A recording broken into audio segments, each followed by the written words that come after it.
Hey, Pathways Church, I'm TJ Norman, your high school and young adult pastor. And it's the final day of our all-in journey on Daily Dose. And today's topic is a lively one. Today, we're diving into what it truly means to be all in with our finances. And trust me, it's going to be fun. I raised my hand. My wife says I need to raise my hand when I'm being sarcastic. So, yes, let's start with the world's attitude toward tithing. Many Christians included don't fully grasp its significance, but Jesus himself emphasizes the importance of our relationship with money. In Matthew 6:24, Jesus makes it clear you cannot serve both God and money.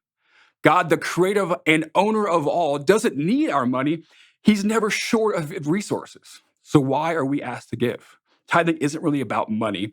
It's about the trust and obedience. Matthew 6:19 through 21 reminds us that our treasures reveals where our heart truly lies. Throughout the Bible, we're urged to trust in God, not in material possessions.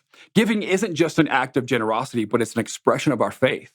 As Psalms 20 verse 7 says, it's one of my favorite verses, some trust in chariots and some in horses, but we trust in the name of the Lord our God.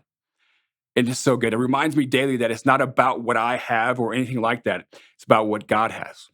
So when it comes to giving in such a way, firstly, it helps us to remember that God is our source for everything that we have. Secondly, it shifts our focus from material possessions to the King of Kings.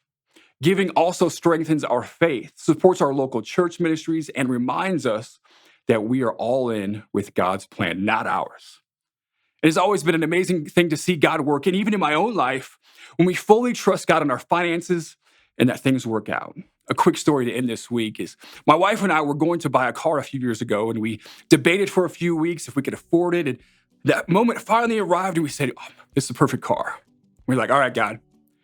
We go to buy it, and it was sold. Man, we're like, God, what happened? We're faithful, and yet we felt good about it. And it wasn't until a few days later I heard God say, I got a better deal for you. Now, a few weeks after that, our pastor at the time in Indiana, who was looking for a new car, gave us his older car. It was a 2012 Cadillac ATS, all blacked out, black rims, and it was beautiful. And it was God's way of blessing us for being faithful and trusting in him, never doubting anything. And that truly means being all in. I challenge you to reflect on your relationship with money, and are we willing to trust God with all of it? Truly going all in. Thank you for joining me this week in our journey of going all in. Hope to continue to walk with us as we seek to live an all in life for God's glory.